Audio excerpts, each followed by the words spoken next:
succulents. And for those of you who don't grow succulents, they're very different from other sorts of plants in that if you look at their leaves, there are no veins, there's no they're not like an oak tree or a fern. They're plants that are a bit like a sponge, and that means that they store water in their leaves, which people think, oh, because they're like sponges, I better water them a lot. It's actually the opposite. It's a bit like a camel and its hump. It stores water, but if you give it too much water, you'll actually drown the plant. It doesn't like to be overwatered. So they're really great for transporting to people because, as I said, I can keep them in a box for 6 months, forget about them, and they'll still survive. So they're great plants. They store water, but if you overwater them, that's the thing that will kill them. That's the thing that they really don't like. They don't like their leaves being wet all that much. They don't like being in humid atmospheres. And I'll talk a bit later about how to look after your terrariums once you've made them. So they're a great plant just for having longevity. They don't need much food. If you think about where they come from deserts, they come from South America, they come from South Africa mainly, and dry, hot places in the day, very cold at night. And occasionally they get dumped with water and get very wet and they soak up all the water again, and they're good for another 6 months without being watered. So what we're doing in a terrarium is we're creating South Africa or South America in this little bowl, which means already if you put your hand in there, you'll feel it's a little bit warmer. Already the heat of your hand will warm up the bowl.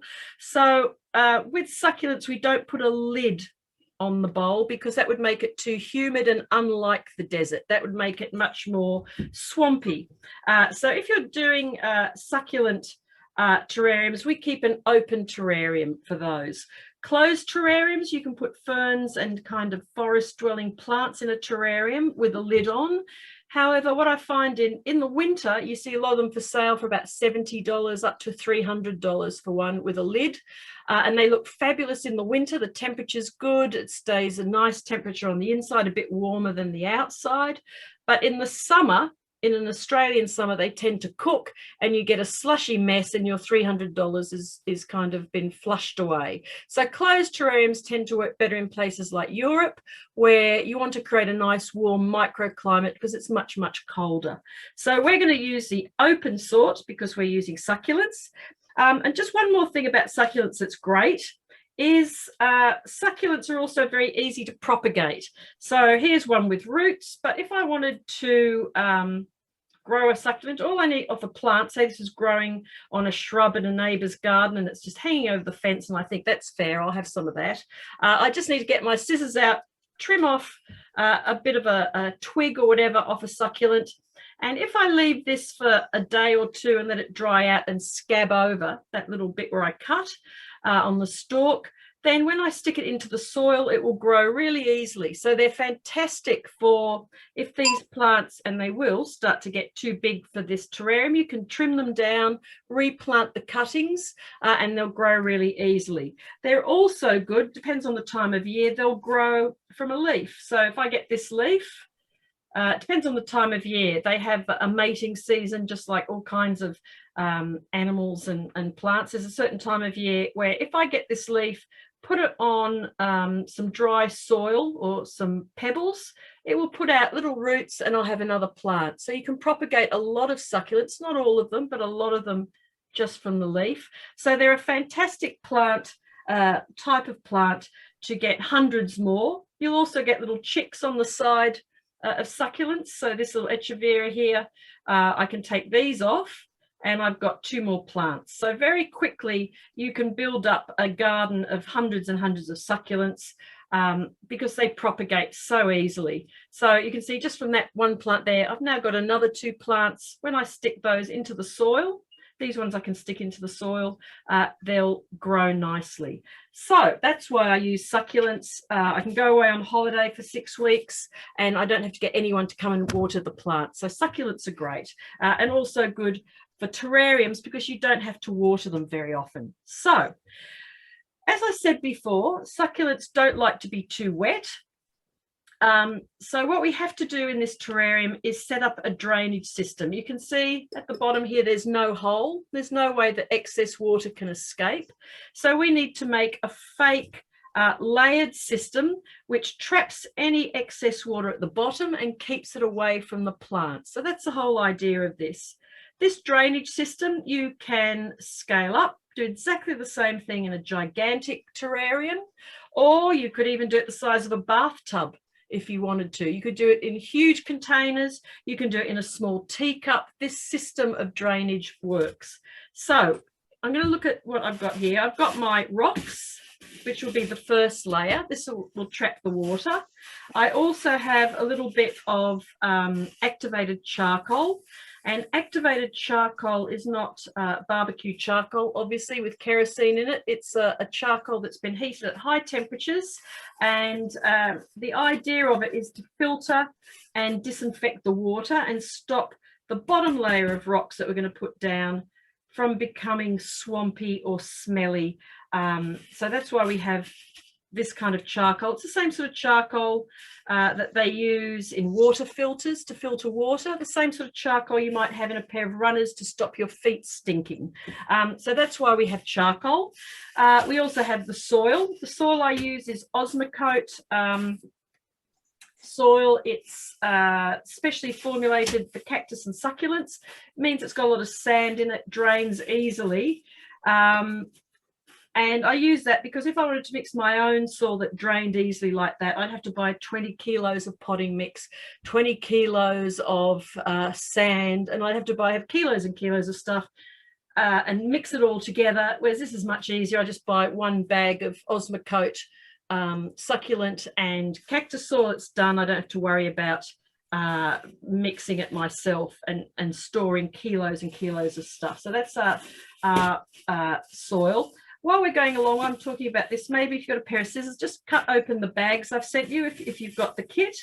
I'm just going to cut them over because it just makes it easier to use them.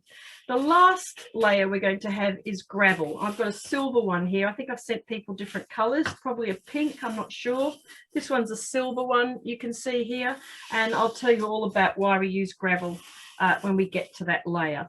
The other thing that we have is sphagnum moss, this stuff here. I'm just going to put a little bit of water in it. I've got this little bit of plastic left over. I don't want to put a lot of water in. I just need something so that the water doesn't go everywhere. Just need a tiny bit of water, a couple of spoonfuls of water. So you just wet your sphagnum moss, just that amount is fine. Let it get soaked up with water.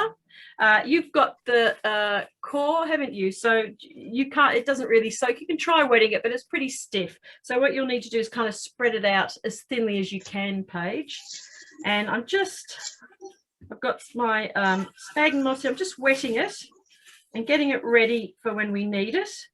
And you can see, if I hold it up to the camera, or if you can see it on an angle, let's see. You might see, can you see there's water dripping out? I just squeeze out the excess water. And the reason I've used water with this moss is it just means I can spread it across in my terrarium. So it should be nice and soft once it's wet like this. I've squeezed out the excess. So I should have my sphagnum moss looking like this. Is everyone doing this at the moment? Everyone mixing up the sphagnum moss? Yes. Yep, great. Okay, so you just mix up your sphagnum moss and put it to one side. I'm going to put it back on the plastic. I've already made a big mess. You'll be as messy as you are. I'm pretty messy, so that's pretty messy. But if you're a very tidy person, you might have avoided the kind of mess I've made here. I don't worry about it too much. I just go for it. But I do know that some people find the mess a bit much. So I'll try and clean up as I go along. Now, the next thing, have you all got a brush? Paige, have you got a brush? Yes. Yeah, great. We use the brush. You can see already things are getting a bit dirty on my terrarium. So just have a little quick look at your terrarium now. Just make sure there's no bits of crud or little bits of soil caught up, because they'll get caught up. And once you put the plants and everything in, they're almost impossible to get out. So just before we start, just have a little look at your terrarium. If you've got a little bit of tissue paper there, I've got a little bit here. You can wipe off any excess. It's always good at this point, just give your terrarium a quick look to see if there's any.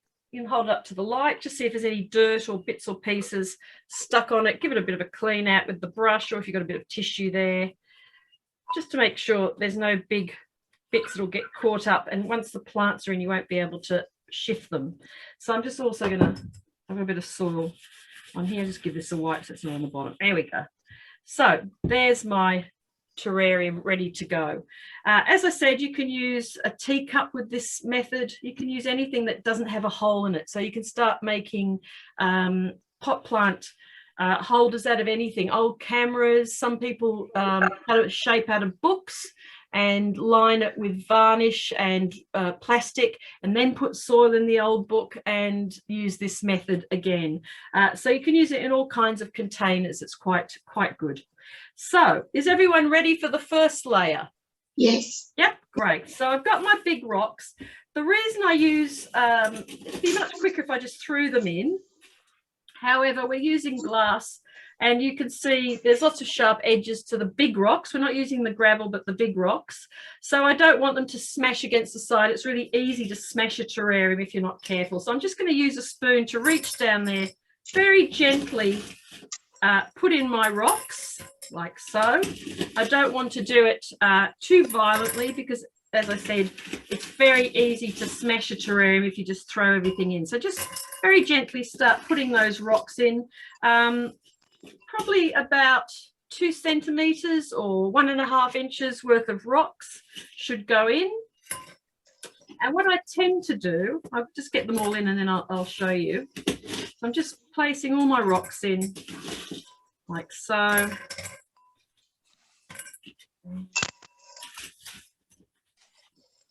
Just get them in there. This. And once I've got my rocks in, one thing to consider, if you see any nice rocks, if there's a nice big rock there, or you have a special rock that you like the look of, obviously if they're in the middle, you'll never see them. So if you've seen a rock that you quite like the look of, see that one there, quite like the bigger one, so I'm going to put them towards the side. So if I see a big rock I like, and I don't want it obscured, now is the time to put it towards the side. Now, the other thing about terrariums is when we are making them, we're looking downwards into them. We're seeing that round circle of our design.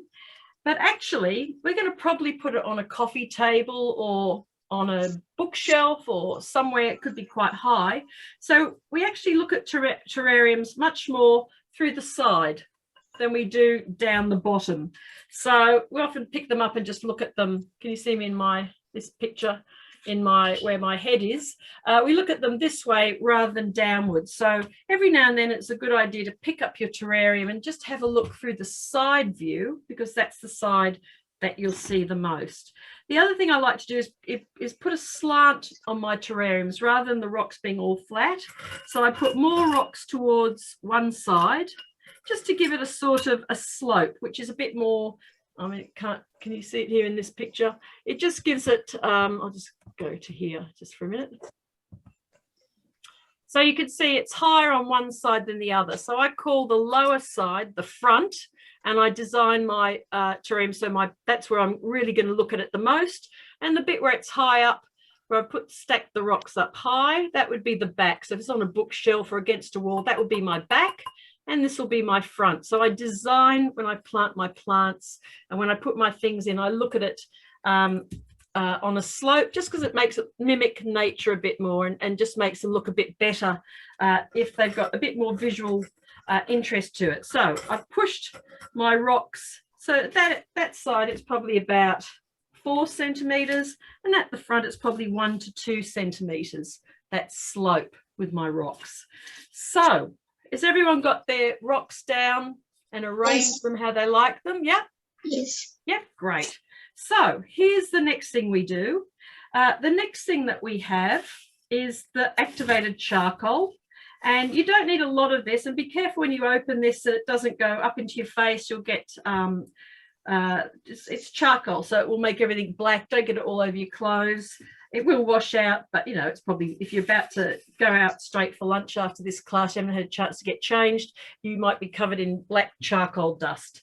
So I get a spoon of it and I just sprinkle it lightly. I don't have to go crazy. It's not got to be a thick layer or anything, but just a little bit of a couple of 1.5 or so of the activated charcoal. If you've bought some and it's got huge chunks, try breaking it, though it can be a little bit difficult to break. Big pieces can get quite stiff and hard to break. But if you, sometimes I have to get a hammer out and crush it a bit.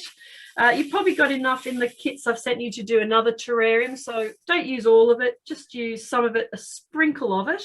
And that will work, as I said, to deodorize any water that gets caught up in this bottom layer. That's the idea of the charcoal. So once you've done that, just give me a yell. Yes. Yep, great. My Karens are doing well. They're ahead. And just waiting. How are you going, Paige? Great. And Debbie, you ready for the next bit? Yep, great. So the next bit is the sphagnum moss, and or in your case, Paige, the core, coconut core. And what we do, we don't want it to be too thick. We don't want to take up too much space in our terrarium with layers, because if we have too much stuff, we'll get to about here, then put our plants in, and really we've got a pot plant. We want to try and keep our plants below the opening level. So I'm just going to get my sphagnum moss, and what I do is, you can see I'm just squishing it down, and I just want it to be a very thin layer. Can you see it's about 1 or 2 millimeters thick, no more, not great big thick bits. And I just press it down like this, like a patchwork, and I just start placing it very gently on top of that layer of charcoal and rock. And you can see I'm just squishing it out and just putting little layers of it like so. And the reason we use sphagnum moss at this point, it's a net. It's a netting that stops or slows down, definitely slows down the soil from going into this bottom rock layer.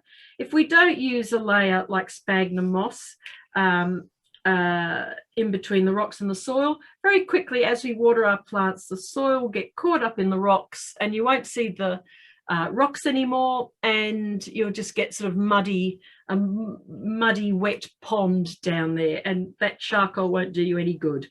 So I'm just squishing out that sphagnum moss and just putting a thin layer all around over the top to stop that soil from working its way down into my catchment layer. That'll be where any excess water will get caught. It will also slow down the plants putting down roots too far down there. So it's basically a net. And I'm just squishing down, you can see, just squishing down bits. Again, you've probably got more sphagnum moss than you need in the kit. So you could probably do a second little terrarium with this. And I'm just going to put a little bit around the edges here, just to make sure I'm all covered with this layer. Now, sphagnum moss, you can have a packet of sphagnum moss for 20 years or 10 years or for a very long time, and it's dried like this. But as soon as you wet it, there is a chance that the spores will come back to life and you'll get little bits of green growing underneath the soil. That's fine, nothing wrong with that. Looks quite nice having a little bit of green coming through, but it doesn't grow very fast. It will go green, but it won't sort of take over the terrarium. It's an ancient sort of plant that is very strange, doesn't put out roots. It just kind of sits there. It'll go green and might grow a little bit, but not too much. So it's a very stable kind of net. Now, in your kit, I've also given you this wonderful tool, which is a piece of recycled foam on a bamboo barbecue stick. And the reason I've given you this is a very useful tool to squish down things. So I'm going to squish down my moss with this because I really want to compress that moss so I've got lots of room for soil there. So I'm just squishing that down as much as I can just to make sure it's nice and flat. So I've got about 1/4 inch of that sphagnum moss there. And every time I put down a layer of anything, it's a good time to have a look and brush with, just brush with a brush and get rid of any little bits of moss that get caught up, because again, moss does shed a little bit. So every time I put down a layer of soil or rock or whatever, I give it a little clean, just check I haven't got any bits caught up, because once the soil is down and the plants are in, it's a bit harder to clean out the inside of a terrarium. So I've just got my brush here. The other thing I'm going to do at this point is just squish down my edges of my moss there, just to make sure I've got it all riding up in the terrarium. And again, just squish it down, and when I feel it's all nice and clean and I've got any little bits that are floating around removed, I can then start to put down my soil. So just give me a yell when you're ready to put down the soil. Yep, Paige is ready. How about you? I'm ready. Yep, I'm ready. Yes. great. Karen and Karen? Yes. Fantastic. Okay. Yes, I'm lovely. Having a lovely time watching you all having a Oh, that's right. You're not morning. actually. I'm not doing it. I'm just watching and having a lovely Sunday morning watching you all. Thank you. Right. Okay. So with the soil, I use a spoon this time, not because it's going to break the glass, but just because if I just throw in the soil, it will go whoof backwards and then cover all my glass in soil. So I just carefully again put down a thin layer of soil. I'm not putting down all my soil at this point. I just want a thin layer on here because if I put down too much soil, it'll get, and I put the plants in, it will get too high. And I want to try and put the minimum amount of layers on that I need to, so I've got plenty of room in my terrarium. So I'm just sprinkling about, I'd say, 2 millimeters of soil. I've still got loads left in the pack, so don't put too much down. Just putting down about that much, not too much, just a thin coating. And again, using my tool, I'm just squishing it like so. And again, with my brush, I'm going to go around. I can see bits of soil have got caught up already. And sometimes I don't know if it's better to have a dry brush or a wet brush. This wet brush is wet. I think a dry brush is better. Anyway, so I'm just getting rid of any excess bits of soil that are floating around. Again, you know, I'm finding it a bit hard to get that up today because my brush is a bit too wet. So I'm just going to use a tissue as well. So now's a good time. You can see how there's actually quite a bit of soil got caught up on the glass. So a good time to get rid of it is now, because you won't get another chance later. So again, there I go. I'm just doing that like so. And I don't know why my brush is wet. Oh, I wet it before, I remember now. So yeah, sometimes it's good to have a wet brush for different things, and sometimes it's it catches up the dirt, so it's not so good. So I'm just getting rid of the last bits. It's quite nice kind of housekeeping, something so small and so controllable. It's nothing like the real house. So I quite enjoy this. I feel like I've achieved some bit of cleaning today and I've got something done. I'm just cleaning around. There we go. So I'm ready for the next bit. So is everyone ready for the next bit? Yes. Yep. So the next bit is just really thinking about where you want to put your plants. Now, we've got some roots here. I can afford, if I feel there's too many roots, to trim it, if I feel it's going to take over everything. And as I said before, I've got one side of my terrarium is high, the back here. This is the back bit there. And the other part is the low bit. So again, I'm thinking about, well, how do I want these plants to look? I want to have this plant here facing towards the front, so I can lie it down a little bit. If the plant is got too much of a stalk, if it's too high, because it's a succulent, I can trim that down if I wanted to and just stick it up that way if I wanted it to go upwards. But I'm quite happy for it to go kind of a little bit sideways here, and it will actually put out more roots towards the top if it's near the soil. So I'm lying down this plant, but I could equally put it upright. So that's a choice you need to make. I don't put them too close to the front because they'll bang into the glass as they grow. So again, just don't go too close to the glass. And again, I've got this plant here, just going to place it upwards this time.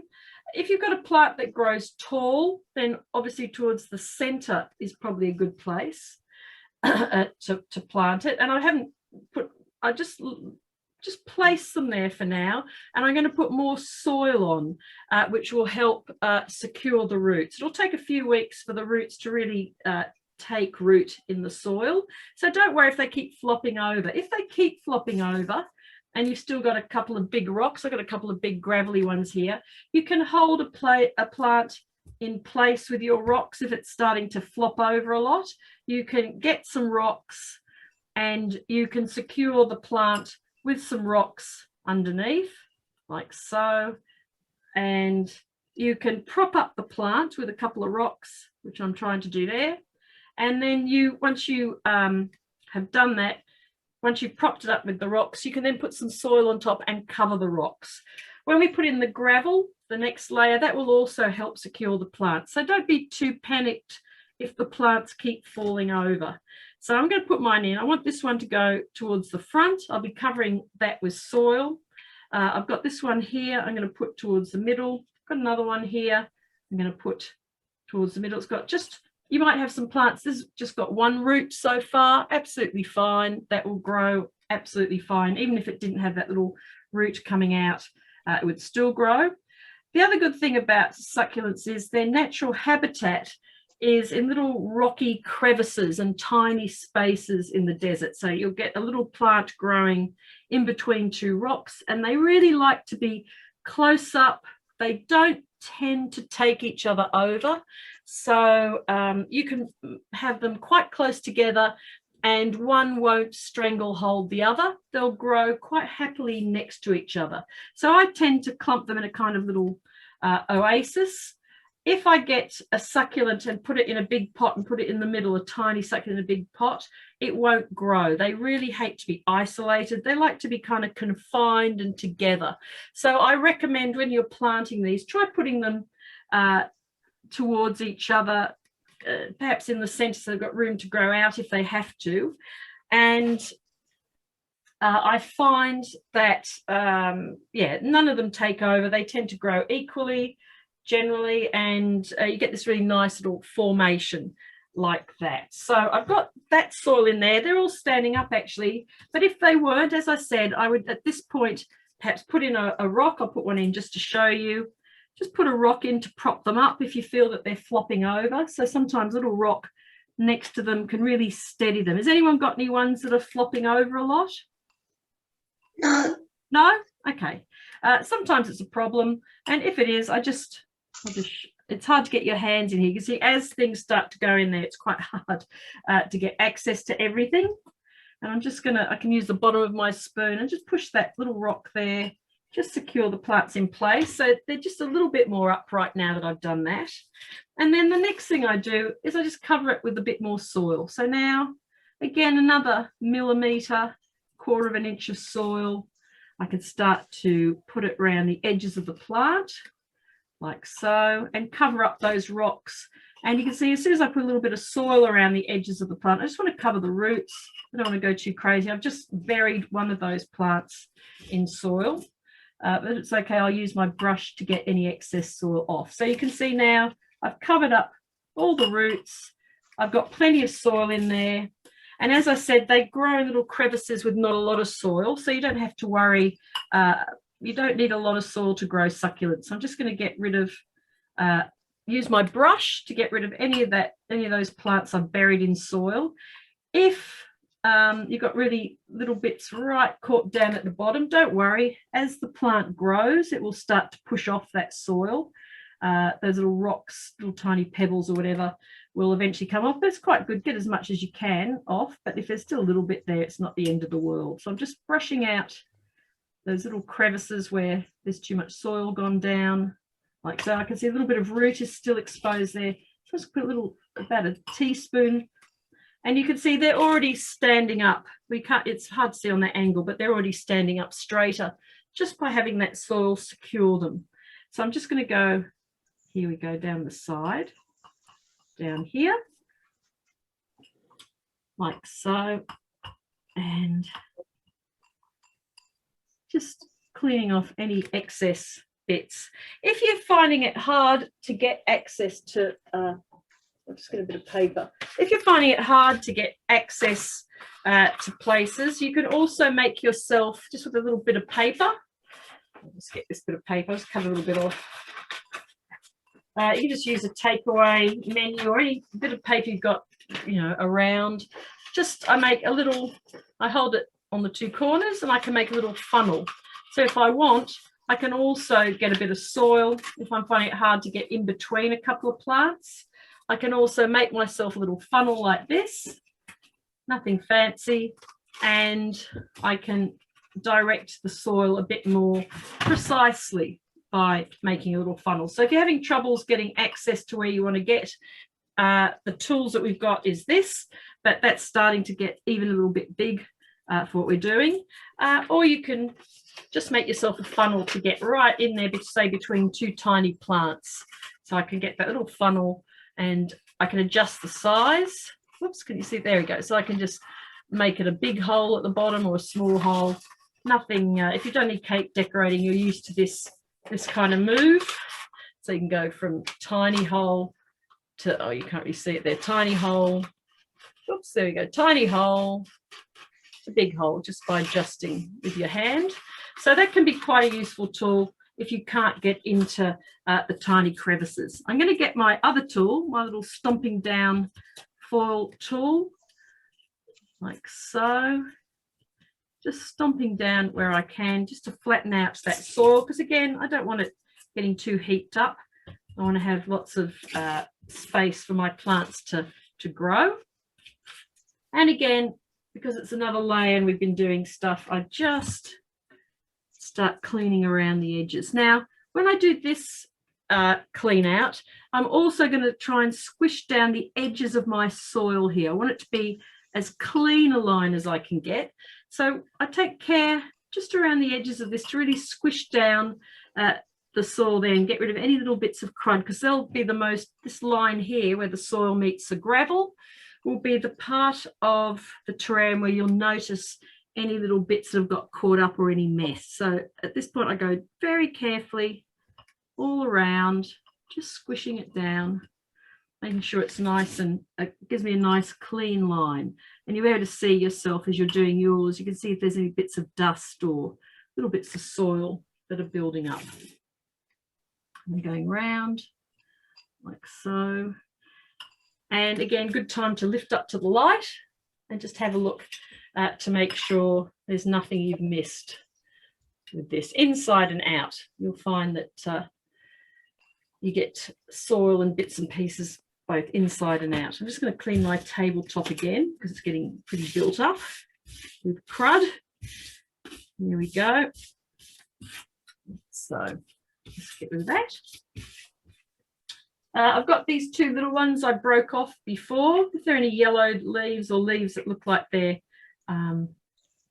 dying or whatever, they look like they're dying, I'll just take those off, and I'm just going to slip those into the soil there. Might as well let them just grow in this terrarium, these two tiny ones just there. So if you've got any little bits that are broken off, you can experiment and try. If you've got a leaf there, sometimes when people have succulents, there's a time of year where all the leaves fall off and people think, oh no, my plant's dying. But actually, it's often a way for the plant to reproduce. So some plants will drop all their leaves.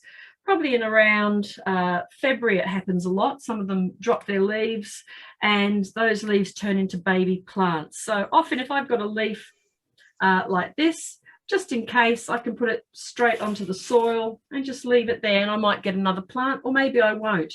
Depends on the time of year, the temperature of the soil. With this one, this little Calichos, it will actually grow little baby pink tiny plants in little grooves. So from one leaf, sometimes you get 6 or 7 plants. So they're quite fun to grow, and they're very cute. They look like little, tiny little pale pink shells. I really like those. They tend to do that really, maybe about a month ago they were doing that, and they might still continue for a bit longer here in New South Wales. So I've got my plants. I'm happy that it's nice and clean.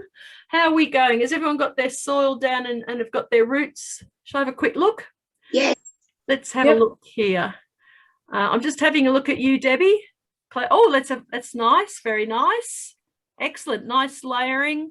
Nice low at the front. I can see a few fingerprints on there. Yeah. Even on camera. Now everyone's disappeared. Where's everyone gone? Here we go. Gallery view. Here we go. Paige, let's have a look at what you've got there. You've got a lovely big one there, haven't you? I'm just getting the spotlight, sorry. There we go. Oh, nice, lovely. I got some ferns because they said at the nursery they were suitable for terrarium. So I wasn't sure that it was just for succulents. So I'll tell you something. You do have a succulent there. You've got that at the front. Now the only problem is if you mix ferns, which need lots of water, and then you mix succulents together, one of them is not going to be happy.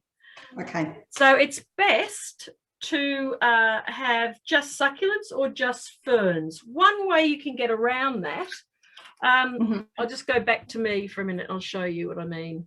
One way you can get around that, just going back here. It's doing something very odd. It's not. Review. Here we go. One way you can get around that is,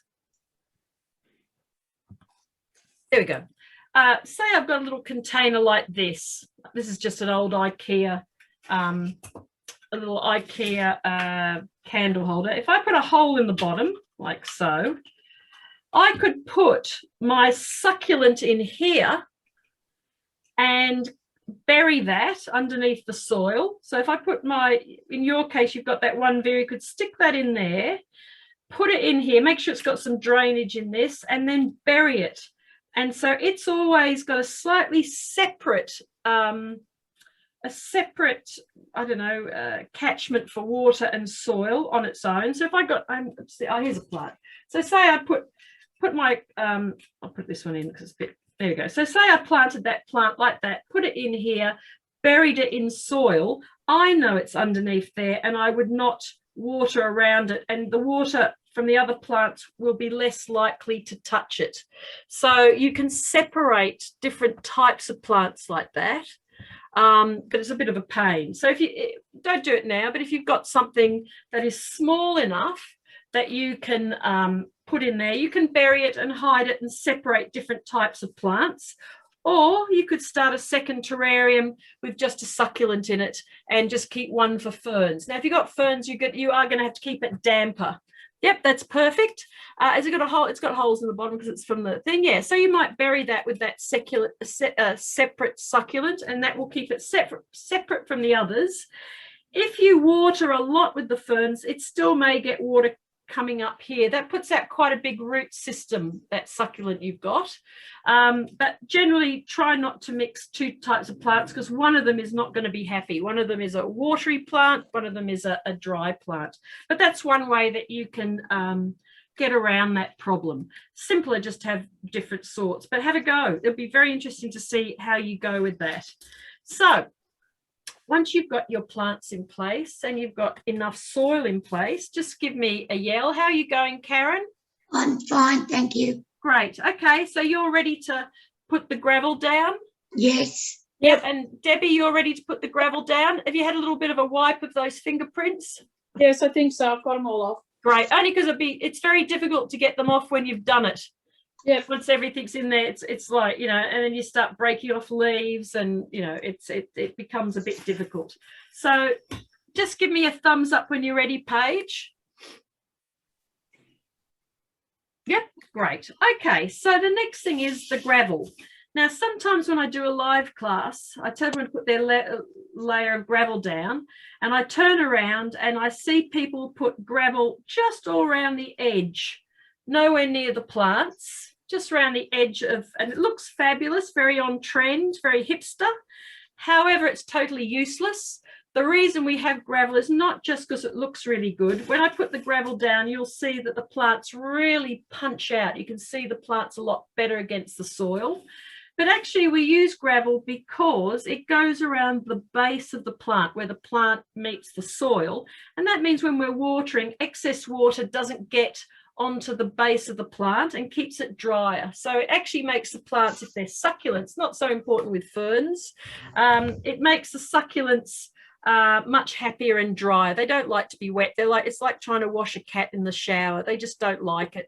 Same with succulents. So we use the gravel actually to keep the plant healthy, but also it looks good. So again, this might be a time, if you have got a bit of paper, this is an ideal time to make a funnel if you need it, because again, you can get in between plants. So here I've got in between two lots of plants, and I just start to put, and you can see a little bit there, I could start to put, really direct that gravel, whoops, except it went downhill that time, but I can direct my gravel a bit by just using a bit of paper like this. I've just buried a plant. It's not the end of the world. I just get my brush and I just brush that gravel off. And what I want is a nice, I want gravel all around the edges of my plants. I can use my fingers. I don't have to use a funnel, but you might find a funnel is useful when you're getting the gravel down. I'm just pulling up the leaves, making sure the gravel's under the leaves, not on top,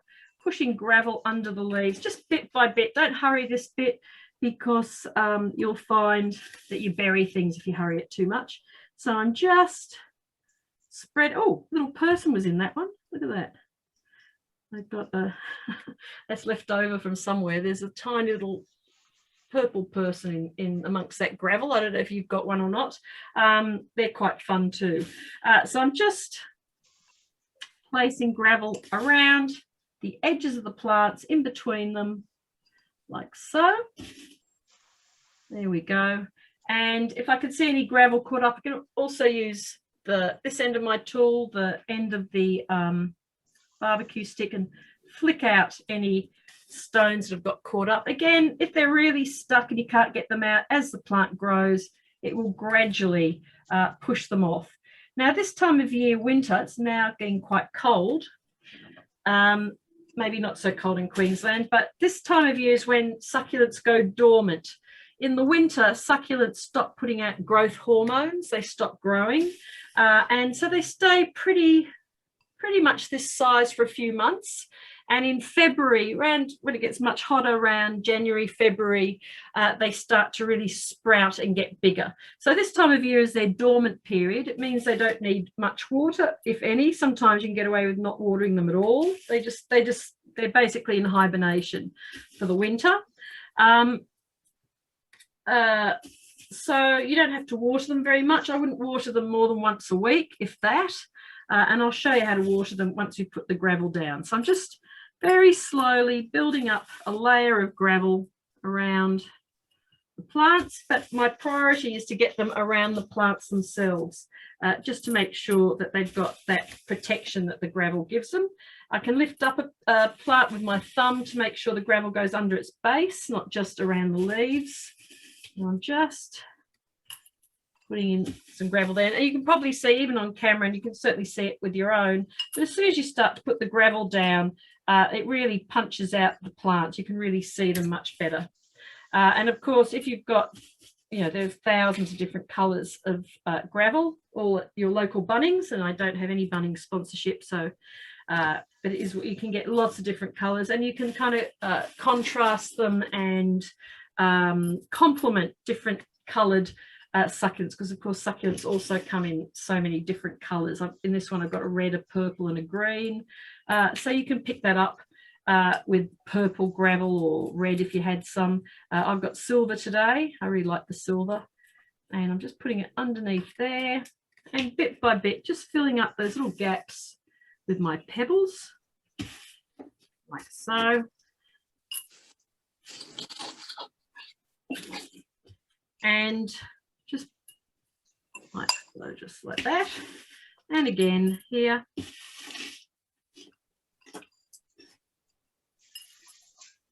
Oops.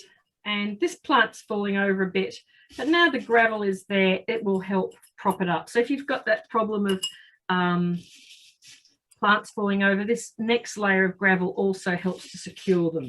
In about a month or so, they'll put out enough roots that they'll probably be much more anchored, and they'll also start to grow more upright if they're flopping over a lot. And if you've got a plant that's growing to one side too much, one trick is they're following the sun, is every day just turn them a few inches or every couple of days, and gradually the plant will start following the sun until it goes upright and straight. So if you've got some plants that are all pushing towards the light too much, you can get them to grow upright just by turning that terrarium around. So I've now got my gravel down. I've used all my gravel. It depends on how much space your plants take, but you've probably got, you might have a bit more gravel left over for something small like a teacup planting, and I'm quite happy with that. In my kit, I've also got some little decorations. I've got these little pebbles, so I'm going to put those in as well, maybe towards the front here, because you can see them. And again, the pink picks up the pink of the calicho and the pink of the red one, of the purple one and the red one. So however you want to place those, I'm putting those in there. And I've got a little, I don't know what I've sent you. There's all sorts of things, either shells, or I've got these little, I think they're sort of zebras. I don't know, they're very strange, it's little zebras. So I'm going to put that one in, you know, and of course you can theme it however you want. You might want to put in shells, or you might want no decorations. And I'm quite happy with that. It's looking quite nice. So how are we going? Good. Good? Yes. Great. Still So putting again, gravel in. what's that? I'm still putting a bit of gravel in. Okay, no worries. So again, like I said, you can theme them. Valentine's, you've got lots of boyfriends. You can make a dozen of these, and you know, you can put hearts in them, or Valentine's style decoration, or Christmas, of course. You can make them with little Santa Clauses. So there's lots of occasions that these make great. You can make them en masse and make some great gifts, especially if you propagate your plants, because as you've probably found, Paige, it's quite expensive. The plants, they're not cheap. They're charging something like $5 to $6 a plant, I think, maybe more sometimes. So if you're propagating yourself, then that obviously, apart from the time it takes to look after, which actually is not too bad, you can actually grow hundreds of plants. So even, Paige, with what you've got there, you've got that one, it'll probably put out little babies down the bottom, that aloe, at some stage, probably around February, you might get some little baby plants off it. It's got to be kept very dry, so really just make sure you keep it dry. It'll be happy. So I've got my terrarium. What next? How am I going to look after this thing? Number one, don't water it. Definitely don't water it more than once a week. Once a week is absolutely plenty. And when you do water it, I'll just quickly just wait for Paige to come back, but I'll show you how to water it. I don't just pour water all over and get everything, oops, I just did, and get everything wet. They don't like their leaves to be wet, especially in the winter. They can catch fungal diseases really quickly, and they're quite susceptible to them, so especially in the winter. So keep them very dry in the winter. But if you do water them, the soil I've sent you, I don't know how dry it was. Sometimes it's drier than other times, sometimes it's damper. But I would get a spoon of water like this, and you water near it, not on it, like so, and the plant will find that water. And I'm going to do just about a teaspoon per plant, so there's 3 or 4 teaspoons in there, and I don't need to do that for a week, and maybe even for a couple of weeks. The way I know the plant needs watering, if it's dehydrated, it's like when you're in the bath and your fingers go wrinkly. That's what happens to succulents. When they haven't got enough water, they go a little bit wrinkly, like you've been in the bath for too long. And they look less glossy. They start to look a bit tired. So if you water them, it takes about 4 or 5 days. It will take up the water, but it takes a little while for it to absorb into its leaves. So unlike a peace lily or something, when you haven't watered, you water it and in 24 hours it kind of jumps back to life. With succulents, if they're a bit dehydrated, probably takes about 4 or 5 days for the water to absorb into the leaves and plump up again. But that's when they're dehydrated.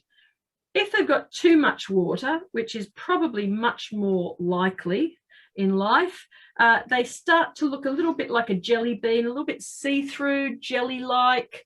They discolor, become a bit yellow. Once that happens, the plant's probably got way too much water. You may be able to save it, you may not. It's just luck. Just stop watering it.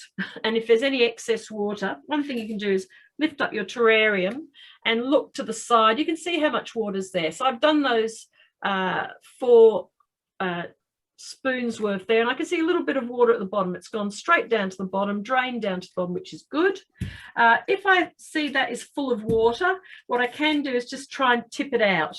Once the plants have put down their roots and are more stable, you can just practically do this. I can do it on more of an angle and it will pour out. Overwatering is the real danger, and the way to know that you've overwatered is you can look at the bottom here, see how much water is built up. It will, with condensation, it will come back up through the soil again and back into the atmosphere. So your plants have plenty of water there. You can't, if I look on this, you can just see it's all damp around the bottom. That's plenty. That will last me at least a week, maybe 2 weeks, maybe a month. In fact, you can probably go for a month or 2 without watering this at all. Though yours have been in a package for a little while, for about 10 days, so it's probably good to give them a tiny drink at this point if they're looking a bit puckered. I suppose that's the word, puckered, for when it's kind of wrinkly. The next thing that you need with succulents that's really, really important is light. So here I am on a veranda. I've got lots of ambient light coming in. It's very, very light. This is the place to put a terrarium, a couple of feet away from the window in the summer, because if I get direct sunlight and it comes through the glass through the window and then the glass through the terrarium, it can act like a magnifying glass and actually burn the leaves. So if you have it too close to the window with direct sunlight, that can burn the leaves. So just move it a couple of feet away so that light is just ambient around it, not hitting it. And it likes those kind of conditions. As I said before, to stop it all growing one direction, keep turning it on a regular basis and your plants will keep growing upwards. If you're in a basement, terrible place for a succulent. So if you're in a basement, it will valiantly kind of keep growing for a couple of years and eventually it'll get very spindly. So these ones here will go very tall with just a few leaves trying to find some light. So you'll get these long, spindly, not very interesting looking plants if they don't get enough light. So basements are a very bad idea. Overhead lights, just don't cut it. So I think sunlight is like 25%, it's about 75% more than if you're using light from a light bulb. It will just never give you the amount of light a succulent needs, because remember, we're trying to mimic the desert here. So you need a lot of good light. If they start to look a little bit like they're not too happy, an ideal place is on a balcony. On a table on a balcony is the perfect place for one of these.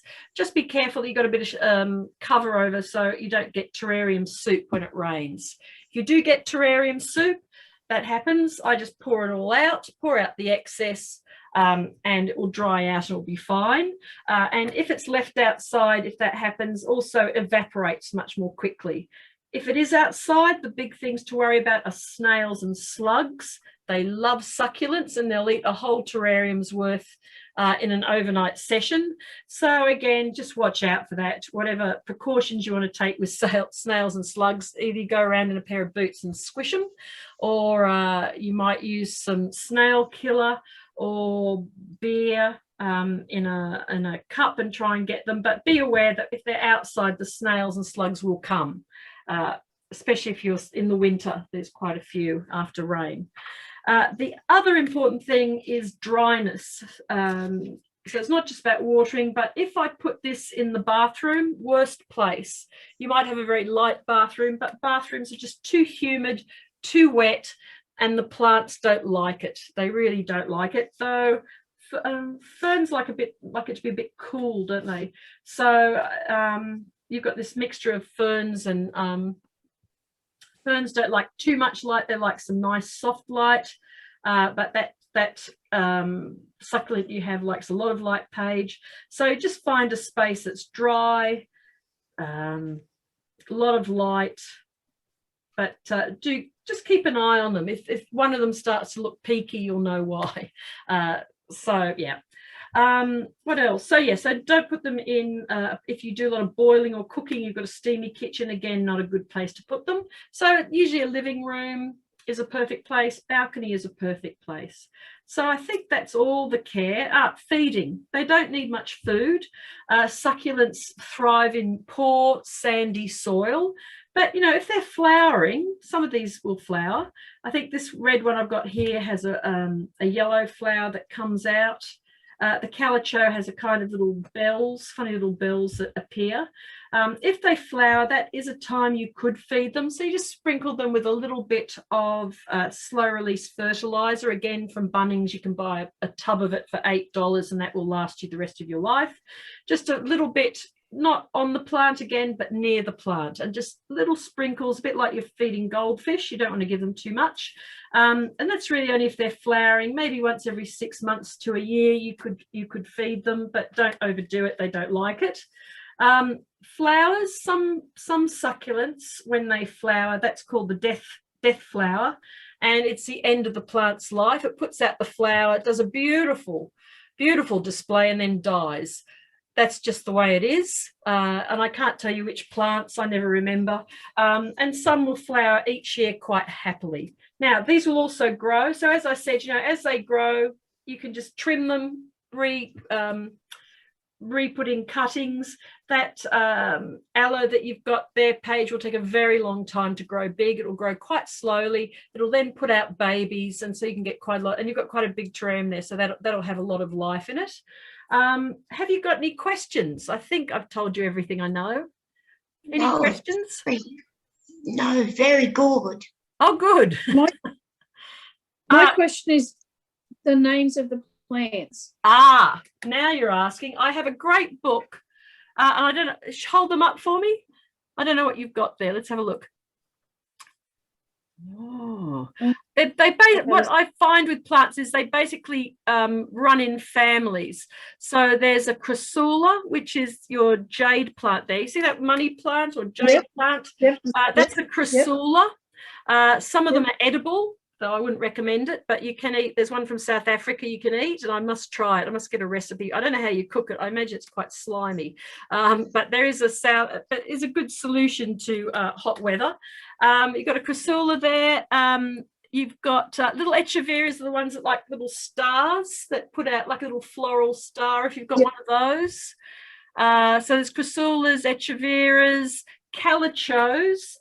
I've got two calichos here, which they tend to have big leaves that kind of have a kind of scallop shape, and they're a Mexican plant, and they're the ones that grow little plants in between their grooves. So I think there's so many thousands of different names of different plants, but they basically break into families. There's aloes, which are like cactus-like spears, very fleshy, very wet. Then there's cacti as well, which is another type of succulent.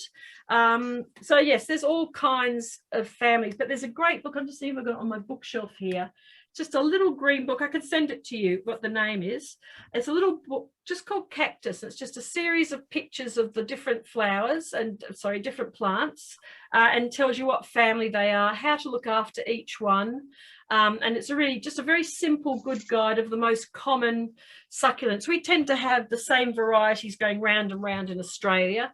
There's a whole lot we just don't get here that you get in South America and South Africa. So I think that the book, the title, it's called Cactus, and I'll send you the title. It's a cheap little book. It's nothing fancy. But most of the varieties it's got are available here. So I'll send you that with the handout, which is about the care of the succulent and care of the terrariums. And I also run through the layering in case you've forgotten which comes first. Sometimes people put the charcoal at the wrong point or whatever. So I've got how each layers should be placed. And you can also look at my website if you like at Class Bunny. I've got photographs of the process too. So you can do it visually just as a checklist. So if you go to www.classbunny, as in Gym Bunny, someone who's crazy about the gym, how about crazy about classes, you can see it there.